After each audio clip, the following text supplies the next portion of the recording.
Main talks was just our being consistent on the offensive end, trying to find ways to make sure that we establish momentum once we get scored on. Once the team scores on us, we want to make sure we counter back, and also make sure our defense stands still, because we allow too many straight line drives, offensive rebounds off free throws, little small things like that. But we're moving forward in the right direction.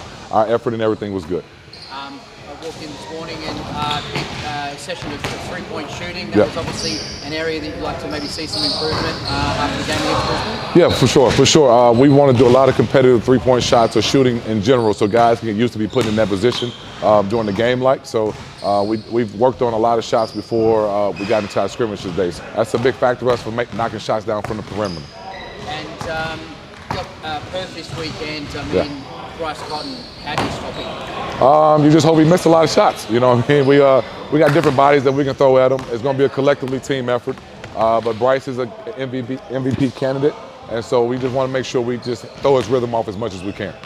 Yeah, and he's not the only concern though. They've got a strong team, similar in terms of they've got some big guys that are pretty versatile. Same as you guys. Like, how do you slow guys like Keanu Peter and Alex Sarr down? What we do is make sure we try to play them to their weakness and try to see, make sure that have them take a lot of perimeter shots instead of having straight line drives to the basket or getting offensive rebounds on us. They have a ton of energy, so we want to match their energy or make sure we deplete them as they're trying to get going. They're playing really well right now, winning I think 6 or maybe 7 games straight. So they're doing well, and we just want to kind of like bring them down to earth.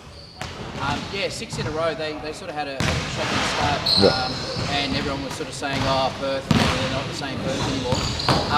As a team that's trying to turn things around here, does that give you some confidence knowing that it doesn't take much to turn things around and suddenly find yourself back up in the pack and competing for the playoffs? Yeah, for sure. We're right there as well. I think the Brisbane game would have helped our confidence a lot more, but we see that we compete and we can beat any team in this league when we play well. And so and Perth has started and got that same type of feeling, and we want to catch up with them. And we're going to speak to AJ in a minute. In terms of his development, and we've seen the latest draft predictions come out. Given the experience you have with young players, including your own son, what's it like having that noise maybe around and trying to manage expectations and knowing that a scout might be in the stands or training? Like, how do you manage that with young players? Just remind him that this is just a short stint for him, and that he's going to get a lot of positive and negative attention here, and there's going to be people evaluating everything that he does. But we are here to kind of be in his safe place, same zone, and this is where he needs to get better and lock all that noise out. The better he gets a chance to do that and keep working on his game, then he's going to be the player that everybody expects him to be.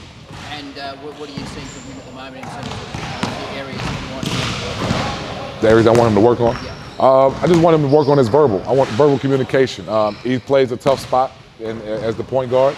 We like him to, be more vocal and knowing and putting us in certain sets, but he's working on it swiftly.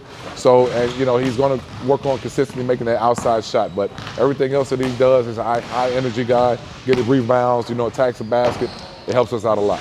And it doesn't matter whether it's in a game or in training, like athletically, he's always there, he's always trying to get to the ring. That's a special talent that you can't even coach. Yeah, it's special talent. And once we get him to understand how the game needs to slow down for him, so he can do that a lot more often and take advantage of his skill set, it'll be great for us, because we're going to need him for a stretch of runs to where when we start getting on that Perth streak and Melbourne streak, winning games, that he's going to be a big asset.